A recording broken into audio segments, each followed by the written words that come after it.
the people who dream and those people who dream big have a different kind of life than the people who don't dream. And most people are just satisfied with at. There's always a next level. Your definition of greatness and what you want to achieve could be totally different than somebody else's. You know, we always say, no one wants to be first, okay, because they're afraid of the consequences that come with doing something first. If you're not getting the results you want from your dream, then examine your motivation. Give yourself something to work towards constantly. Take charge of your emotions. Don't let someone else choose them for you. If you're not going to do everything that is necessary to get where you want to be in your life, why even bother? Sounds harsh, doesn't it? Makes you wonder, why am I saying exactly what I just said? Because the time is now for you to recognize that there is no time to be feeling pity about your discussions and what it is that you have inside yourself. You have got to have a different type of conversation within yourself and stop doing the word can't and stop doing the word try. Dreams will remind you that even if the situation isn't temporary, dreams still give you a purpose to live a bigger life despite what you're dealing with. Because they will help you move through the chapter of the life that you're in more powerfully, more grounded, and more fulfilled. Now, believing in yourself is simply an attitude. Believing in yourself is a choice. You have to choose to believe that you can do anything you set your mind to. Anything at all. Because, in fact, you can. Those who succeed don't believe in limits. They study until they understand. They don't give up when they experience doubt. They don't give up when it's hard. They do not give up, full stop. They keep working hard, even if they've been rejected. They keep at it. They keep searching for new opportunities. That's exactly how you have to be. Life is hard, and you'll never get far if you limit yourself in anything you do. Stop wasting your time making excuses and blaming other people. You need to set goals and pursue them, but you got to set goals and create pressure and get some support until you get there. And the worst thing you can do is let yourself off the hook. And that's what excuses do. You let yourself off the hook. When you set a goal, when you have a dream, when you have a vision, don't you ever let yourself off the hook. And start now. Start believing, start dreaming, and create the life and the person that you really want to see. Most people go through life never discovering what their talents are. Most people never develop their talents. They have skills and abilities, but if you don't nurture them, if you don't develop them, they will never serve you. Your gifts can take you many places if you develop your gifts. Most of us don't like to do those things that come easy to us. I've always loved to talk to people. I decided, taking this advice, to develop my skills as a speaker. And my gift has developed and it's taken me many places. You have something that you brought to the universe. And that if you decide that my life deserves my developing this, what I do well, and becoming the best at it, and mastering myself, and seeing what I have within me, if you decide to drop your buckets where you are and develop your gifts, I grant you, you'll never ever be without. I grant you that your gifts will take you places that will literally amaze you.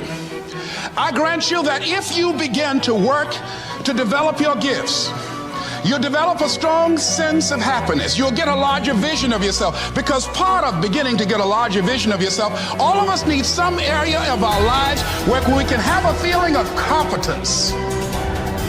That people know when they think about this area, that's something you do. That you eat and sleep that. And that you do that. You do that. And people know it. And you know it. And you know that you know this. If you don't know anything else, you know this. Can you tell I know what I'm doing? Oh, hell no. You know this. So you've got to work on it. When other folk are having a good time, you've got to have the strength of character to concentrate, to read, to digest information. If you decide in any particular area that you're concerned about, to make a conscious, deliberate, determined effort to read one book a month in that area, in 5 years, you'll be among the top 5% experts in the world. I read a minimum of 2 books a week. The average American reads only 1 book a year. If you decide that area that you love, that you are going to master that particular area, in this era of accelerated change, overwhelming complexity, and tremendous competition, as you begin to develop and expand your skills and your talents and your vision of yourself, you will always be in control of your destiny. It is in the nature of things that some people will be more successful and happier than others. Some people will make more money, have better lives, enjoy greater fulfillment and satisfaction, have happier relationships, and contribute more to their communities. Others will not. The most important single quality that you can develop in a time of rapid change is the quality of flexibility. The opposite of flexible thinking is fixed or mechanical thinking. The opposite of approaching life with an open mind is to react automatically and predictably in every situation. The opposite of flexibility is an unwillingness to change in the face of new information or circumstances. The quality of flexibility is therefore essential if you want to do and have more than the average person. Today, perhaps the most important factor affecting your life is the speed of change. We are living in an age where change is taking place at a faster rate than ever before in human history. And if anything, the rate of change is increasing, year by year. Change today is not only faster, but it is also discontinuous, not following a straight line, but starting, stopping, and going off in unpredictable directions. Change is coming at us from all sides in so many different ways that it is often impossible to anticipate what might happen next. By its very nature, change is unpredictable, often forcing us to scrap our very best plans and ideas overnight as the result of a completely new and unexpected development coming from a new and unexpected direction. As a result, we have to remain flexible in our thinking and in our possible courses of action. You must learn to say to remain flexible is, I made a mistake. It is amazing how much time, energy, and money is wasted because someone's ego is so large that they will not admit they have made a mistake, even one that is obvious to everyone around them. Once you say, I was wrong or I made a mistake, the issue is largely over. From then on, everybody can get on with resolving the problem or achieving the goal. But as long as a key person is unwilling to admit that he or she has taken the wrong course, everything comes to a stop. We have seen this repeatedly in national politics, where the failure of a single person to admit a mistake or blunder has led to tremendous waste of time and energy for everyone involved, and often for the entire nation. Here is the most important rule of flexibility. Be clear about your goal, but be flexible about the process of achieving it. Always be open to the influence of your superconscious mind. Remain sensitive to the possibility of serendipitous and synchronous events. Be open to ideas, inspirations, and input from other people. In the New Testament, Jesus said, you must become like a little child if you would enter into the kingdom of heaven. One interpretation of these words is that you must remain open-minded, flexible, calm, confident, and curious if you want to be able to recognize new opportunities and possibilities as they open up around you on your journey toward your goal. Resolve to remain flexible and open no matter what happens. Remember, there is almost always a better way to accomplish any task or to achieve any goal. Your aim should be to be alert and aware to what it might be, to find it and then to take action in that new direction as quickly as possible. This will ensure that you inevitably reach your goal, sometimes in the most unexpected and surprising ways. You see, you can have anything you want in life if you want it badly enough and are willing to pay the price. Now, the rules regarding the price of success are simple. There's just two of them. Number one is you always have to pay full price for success. And number two is you always have to pay in advance. Now, here are some key points on goals. And please remember these. The first key point is that your ability to set goals and to make plans for their accomplishment is the master skill of success. The development of this skill requires continual practice and serious personal work, something that only the top 5% will discipline themselves to do. You see, setting goals is hard. Setting goals requires delaying gratification.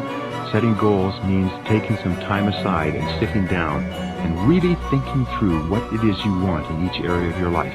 And because this is difficult, most people won't do it. Number two, your goals must be congruent with your basic values.